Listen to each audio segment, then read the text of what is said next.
Okay, last video for today. We're going to consider the signaling game where there are two players, there's the challenger and the incumbent. The game starts here. So first, chance decides whether the challenger will be strong or weak. Okay. With the probability 1 minus p, the challenger is strong. And with the probability p, the challenger is strong. With the probability 1 minus p, the challenger is weak. The challenger, either type, the strong or the weak type, then gets to decide whether to become ready or unready. Okay, so that's the challenger's decision. The incumbent only observes whether the challenger is ready or unready, but doesn't observe whether the challenger is strong or weak. And then the incumbent must decide whether to acquiesce or to fight in each of these situations. Okay, so that is the structure of this game. The challenger gets 5 units of utility if the incumbent acquiesces without the challenger getting ready. Readiness causes, if the challenger is strong, the challenger only needs to put in 1 unit of cost in order to get ready. If the challenger is weak, the challenger will need to put in 3 units. Think of that as effort expended in order to get ready. Fighting reduces the utility of the challenger by 2 units. It reduces the utility of the incumbent by 3 units in case the challenger is strong, and it increases the utility of the incumbent by 1 unit if the challenger is weak. What we want to think about here is the weak sequential equilibrium. So you're given the structure of the game, and so in an exam or in a problem set, it'll look like this. You'll be given this kind of structure of a game, and you'll be asked to find the weak sequential equilibrium of that game. And so here, that's exactly what we're going to do. The first thing to note is that for a weak challenger, being unready strictly dominates being ready. Right? Even in the worst case scenario, if you're unready and the incumbent fights you, you still get 3 units of utility. Whereas if you're ready, the maximum you can get is 2 units of utility. So any weak sequential equilibrium has to be such that a weak challenger will choose unready rather than ready. Okay, so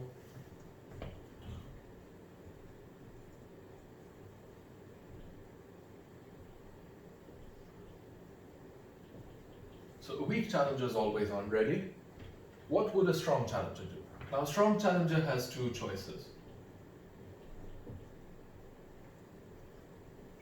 A strong challenger could either be ready or unready, and we'll consider each of these choices in turn. Let's say the strong challenger chooses to be ready.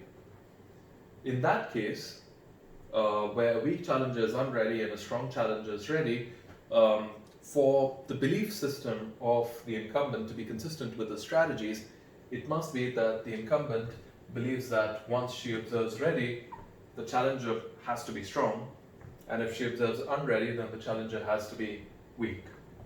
In that case, the incumbent, I'll just write that in green, if the challenger chooses ready, then the incumbent chooses to acquiesce if ready,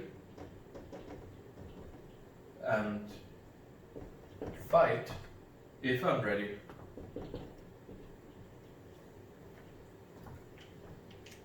And that works as an equilibrium. The weak challenger does not have an incentive to switch from unready to ready to try to mimic the strong challenger, because the weak challenger here gets 3 And if the weak challenger were to play ready, then the weak challenger would get 2, which is less than 3. Alternatively, the strong challenger could choose to remain unready. Now, if the incumbent chooses to acquiesce, so now both types of challengers are choosing unready. If the incumbent chooses to acquiesce, the incumbent gets 2 with a probability p and 0 with a probability 1 minus p. So acquiesce gives the incumbent 2p. If the incumbent chooses to fight, the incumbent gets -1 with a probability p and 1 with a probability 1 minus p. So that would be fight gives the incumbent an expected payoff of 1 minus 2p. And the only time the incumbent is indifferent between the two is if these two things are equal, which is at p equals 1/4. At p equals 1/4, this is 1/2 and this is 1/2. If p is less than 1/4, then the incumbent prefers to fight. If p is more than 1/4, then the incumbent prefers to acquiesce. Which makes sense, right? The incumbent only benefits from a fight if the challenger is weak. So if there's a strong likelihood that the challenger is strong, if there's a high likelihood that the challenger is strong, so anything greater than p equals 1/4, then the incumbent would just be perfectly happy to acquiesce. So here there will be two, so this equilibrium is called separating because the two types of challengers are choosing different actions. Here the weak challenger chooses the unready action and the strong challenger chooses to be ready. So from observing the action you can separate out the types. That's a separating equilibrium. This equilibrium is going to be pooling, where both types of challengers, strong and weak, are choosing to remain unready. And depending upon P, we can determine what the optimal action of the incumbent is. If P is greater than or equal to 1/4, then the incumbent would optimally acquiesce. On the other hand, if P is less than or equal to 1/4, then the incumbent would optimally fight. We can make either one of them straight, and it works perfectly well. With P less than 1/4 and the incumbent optimally fighting,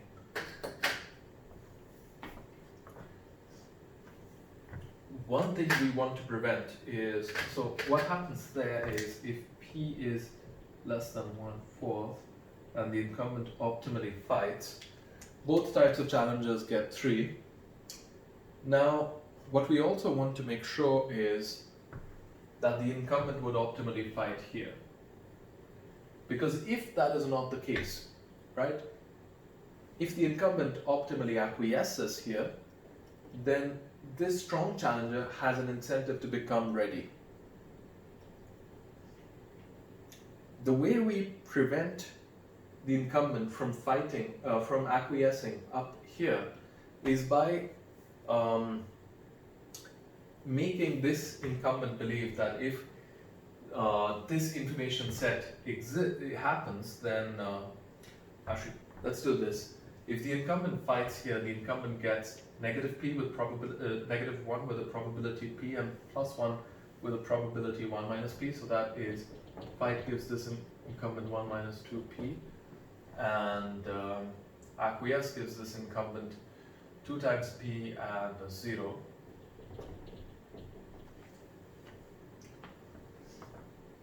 So as long as this incumbent believes that p is less than 1/4,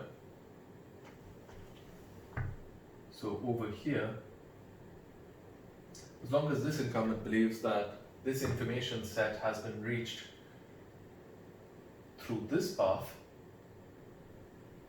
with the likelihood of 3/4, more than 3/4, and this path with the likelihood of less than 1/4, then we can sustain this incumbent playing fight.